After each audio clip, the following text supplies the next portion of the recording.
Hola a tothom. Com ja sabeu, el meu fill i a mi, cada setmana, en aquest podcast us expliquem una anècdota nostra. Si voleu saber què ens va passar al meu fill i a mi el Nadal de l'any passat, seguiu-nos escoltant. Comences tu, fill? Sí, ara us explicarem una història de Nadal i no sé com continuar. Explica allò que dius sempre.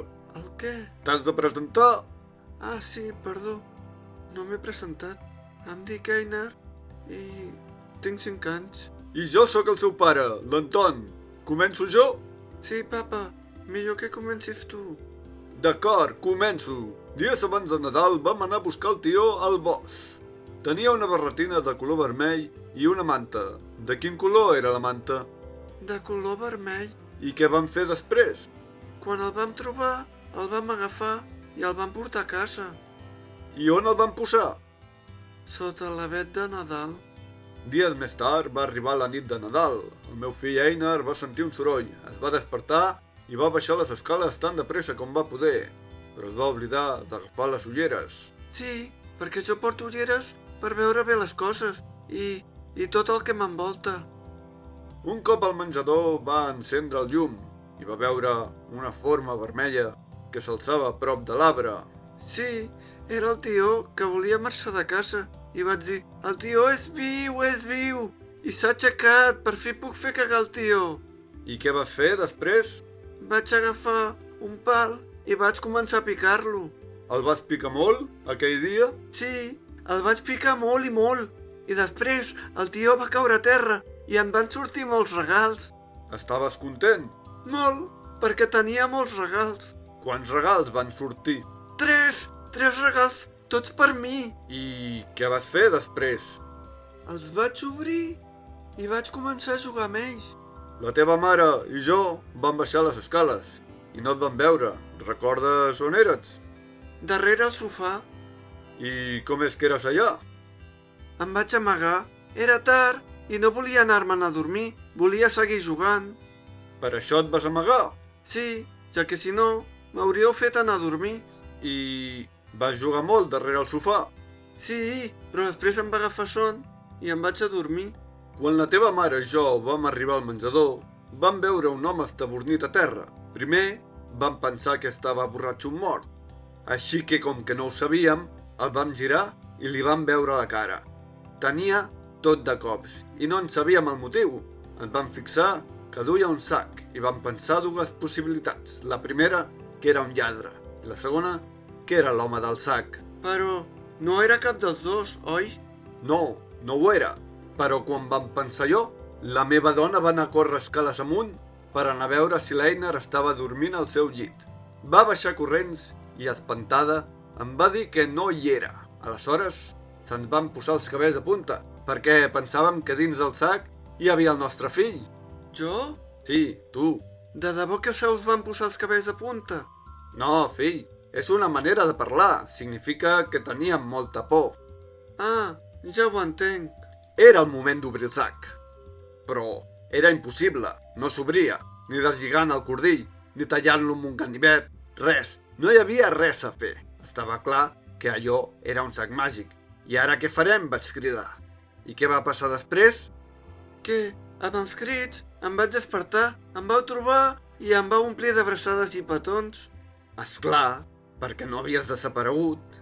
I saps què va passar després? Sí, que la mare em va preguntar si estava bé. I ho estaves? Sí, perquè tenia molts regals. Aleshores, l'Einar ens va dir que estava molt content amb els regals que el tió li havia cagat, però nosaltres sabíem que el tió havia menjat poc i no podia cagar-ne tants. D'algun lloc havien sortit, però del tió no. Sí, que ja m'ha acabat. No, encara no. Tu també has de dir una altra cosa. La recordes? No. Sí, allò que el tió s'aixecava i marxava. Ah, sí, vaig descobrir que el tió s'aixecava. Crec que volia marxar. I vas fer alguna cosa perquè no marxés? Sí, vaig agafar el bastó i vaig començar a picar sense parar. Finalment, el tió es va tombar i van sortir els regals, però crec que això ja ho he explicat. Sí, estem tornant al punt de partida per posar els nostres oients en context. El meu fill va agafar un pal i va començar a picar el tió. Va picar sense parar, però no el tió, sinó que en realitat picava aquell home fins que va caure a terra i se li va obrir el sac que duia, d'on van sortir 3 regals. Però, com que el sac era màgic i no s'obria, significa que en realitat aquests 3 regals sí que eren per mi. Einar, saps qui era aquell home? Sí, perquè m'ho has explicat. Qui era? Tu, No, jo no. com que no? Si em vas dir que era el pare i el papa ets tu. Et vaig dir el Pare Noel. Ah, ara ho entenc. No el conec. Esclar, mai ho hem celebrat.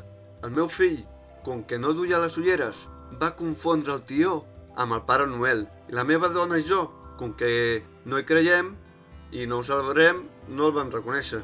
Sí, el meu fill va pagar el Pare Noel. I si no el celebrem, per què va venir? Molt fàcil, el tió no havia menjat prou i el Pare Noel va decidir ajudar-lo amb la seva màgia i li va donar prou poder perquè pogués cagar els regals. Aquell dia vam tenir regals per partida doble. Però si no me'ls vau donar. Esclar, com que ja tenies molts regals, els van guardar per l'any següent, és a dir, per aquest any. És per això que el meu fill té moltes ganes que s'acabi el programa d'avui, ja que sap que quan acabem podrà obrir els regals. Sí, visca! Ja m'ha acabat? Ara acabarem. Bé, nosaltres ho deixem aquí. Recordeu que som a Einar i Anton Podcast. Gràcies per escoltar-nos. Que tingueu una bona entrada d'any i... bé, ja ens escoltareu l'any vinent. Una abraçada. Einar, què has de dir? Ja puc agafar els regals. No, abans has de dir adeu als que escolten el nostre programa. Ah, sí. Adeu a la gent que escolta aquest programa. Gràcies per escoltar-nos. Seguiu-nos a les xarxes socials. Us esperem a la propera temporada. Fins aviat. Adeu, adeu. Ara sí que puc? Sí, ara sí que pots. Sí, visca! Regals, visca, visca!